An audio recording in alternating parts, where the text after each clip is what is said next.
Hi everyone, Timu here from On the Land Designs. Just want to show you a stitch that I'm using in a new pattern that I found through an image on Pinterest, and I'll put the image into the video right here.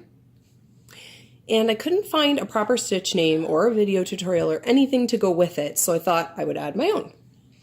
So I'm calling it the double single crochet two together, and if anybody knows what this stitch is actually called or has a link to another video or anything like that, please let me know because I will definitely link those together. All right, so here's an example of what it will look like, and you've also seen the still picture, so that'll give you a good idea. The original picture comes from the DMC vintage stitch pattern, like a link to their website that I found, as I said, through Pinterest. So yeah, so here's what it looks like worked up, just one row of it here. But I'll show you how the stitch actually works because it took me a little playing around with it to figure out what the still picture was trying to tell me to do.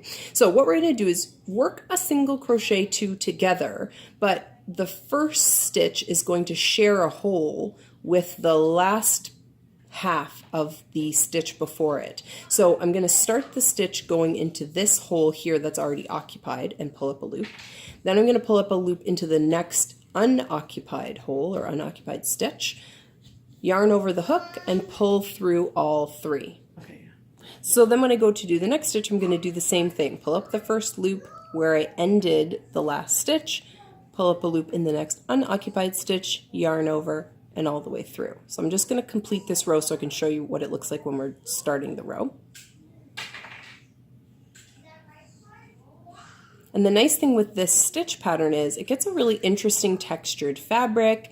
Depending on your gauge, there's a little bit of like laciness almost to it because you kind of get extra large holes. So you can see, I just finished in that last stitch there. I'm going to turn my work. I'm going to do a chain one like I always would, and then I'm going to start right in that first stitch again, pulling up a loop in the second stitch, yarning over and pulling all the way through, and then again sharing the last hole, pulling up in the next one, and all the way through. So I'm going to do a few quickly so that you can see what the fabric looks like. So you get, yeah, kind of a larger hole because there's more than one stitch occupying each space.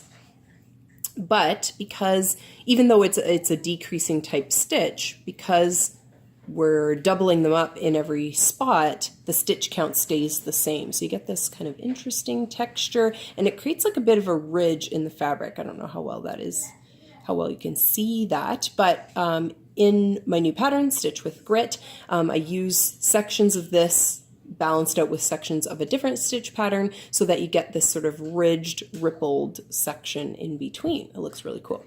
All right, happy hooking.